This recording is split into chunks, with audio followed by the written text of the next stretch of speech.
This is Bo Watson, Chairman of the Tennessee Senate Finance Ways and Means Committee.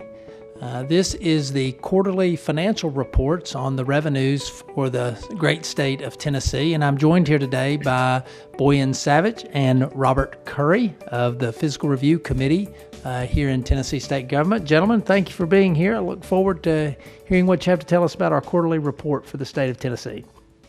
Thank you for having us, Chairman. We will start off by looking at fiscal year 18-19 numbers, which is the fiscal year that just recently completed. As you know, the fiscal year 18-19 budget was passed by the General Assembly in April of 2018 during the 2018 legislative session. And the budget was based on total state tax revenue of $14.78 billion, and that included $12.12 billion in general fund revenue. The fiscal year 18-19 budget was subsequently revised with the passage of the fiscal year 19-20 budget in April of 2019. And at that time, an additional $161 million was recognized for total state tax revenue. So the total budget became $14,940 million. So last year, in July of last year, the budget went into effect. Mm-hmm. Then when we came back in the spring, we added an additional $161 million to that budget. That is correct. Okay. We were halfway through that fiscal year, essentially, and we realized that our tax collections were coming in higher than expected. So we have recognized an additional $161 million in revenue. Which went into effect on July 1 with the new budget that we're now operating under. That is correct. Okay. That can often be confusing to both the public and members as to how those numbers get added into the budget. So actual year-end cash collections for the total state tax revenue were $15.42 billion. As a result, the total over-collection for the year is $475.1 million, and that is compared to the revised budget. For the general fund, total collections were $12.7 billion, leaving us with an over-collection of $461.3 million at the end of the year. It is important to note that these collections will be subject to final accrual adjustments at the end of the year. We expect F&A's budget staff to finalize these numbers and release them probably in October of this year. And as a result, the over-collection numbers that we're reporting today could end up being higher or lower than what's shown here. So as the legislature begins the budgeting process for next year, which we're actually beginning, they will have an additional, let's assume that the accruals are the same. They will have an additional $475.1 million that will be available to them in next year's budget. Correct. That was unanticipated. That is correct. Okay. And $461.3 million of that is the general fund money. Right. And the general fund is where most of state government operates. The other funds are like transportation, the sinking fund. Those are some other funds, but the main one is the general fund, which operates most of state government. That is correct, yes. So when we compared the actual numbers in fiscal year 18-19 to the previous fiscal year 17-18, we've realized an increase in collections of $798.1 million, or 5.5% growth. For the general fund, that growth is $694.1 million, or 5.8%. The major tax sources that contributed most significantly to this growth were sales and use taxes, which added almost $500 million on top of what we've collected the previous fiscal year, for a growth of 5.5%. Our corporate franchise and excise taxes, which added $193 million for growth of 7.6%, and our motor vehicle fuels with an additional $70 million in tax collections, or a growth of 6.4%. So Boyan, when we were originally putting the budget together, we had a growth projection of roughly around 3.1, 3.2%. I know my number may be a little bit lower than what it was, but the point I'm trying to make is we were somewhere in the 3% range, and yet our revenues are really in the 5 to 6% range. 5.5% growth. Yeah, yes. so almost doubling what our performance was expected to be in collections. Yes. Some of that is a process of budgeting. If you choose a certain growth number, if you choose a 3% growth and it grows at 5%, you're going to have an overcollection. In the same vein, you could choose a 5% and undercollect because you only grew at 3%. And a lot of states get into budgeting problems because in order to make their math work, they will choose a larger growth number than actually what their economists are telling us. And I know, Robert, you're going to address that when we talk about how we do budgets here, but that's a really important concept for the public to understand about overcollections. By choosing a growth factor, we can either overcollect or undercollect. And I think most people in Tennessee would rather that their government run in the black than run in the red. That is absolutely correct. The overcollection is essentially a result of two factors. Collections, which are driven by economic factors on the national level, on the regional level, as well as the budgeting number that we are choosing to implement. And the more conservative of a number you choose, the odds are higher that you will end up with a larger overcollection. So. Which has been the history of Tennessee, is that we correct. tend to choose a lower growth number than what we might actually achieve. And it has allowed us to take some of those overcollections and put them into our rainy day fund to where now we have much better insulation against a recession than we had, say, 10 or 15 years ago. Mm-hmm. Yes. Cool. Robert? Thank you, Chairman. Thank you, Boyan. I'm going to now discuss the fiscal year 1920 budget.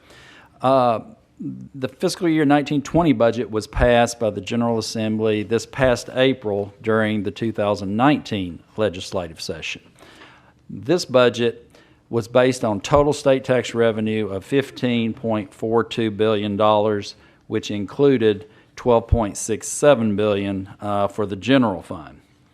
The 1920 budget reflects very flat growth for total state tax revenue as compared to actual year-end cash collections from 1819 that Boyan just covered. The budgeted dollar growth is just $3.2 million, but relative to a $15.4 billion budget, that represents only 0.02% growth over fiscal year 1819. When this budget passed back in April of 2019, the 1920 budget was obviously $15.4 million, but at the time, the 1819 budget was roughly $14.9 billion. And between that time that the budget passed and the closing of the year at the end of July, we had actually recognized about $15.4 billion in total revenue for 1819. So as a result, the growth off actual collections from 1819 are only $3.2 million and just a very marginal growth rate of 0.02%. For the general fund, the 1920 budget also reflects slight negative growth as compared to year-end general fund collections from fiscal year 1819. That's about a total of negative $37 million on the whole, which represents a negative 0.29% growth year over year. And a couple of factors lead to this. One, we're continuing to phase out the whole income tax. With tax year 2020, the whole income tax rate drops from 2% to 1%. 2/3 of those collections accrue to the general fund, so there will be a general fund impact as a result of that.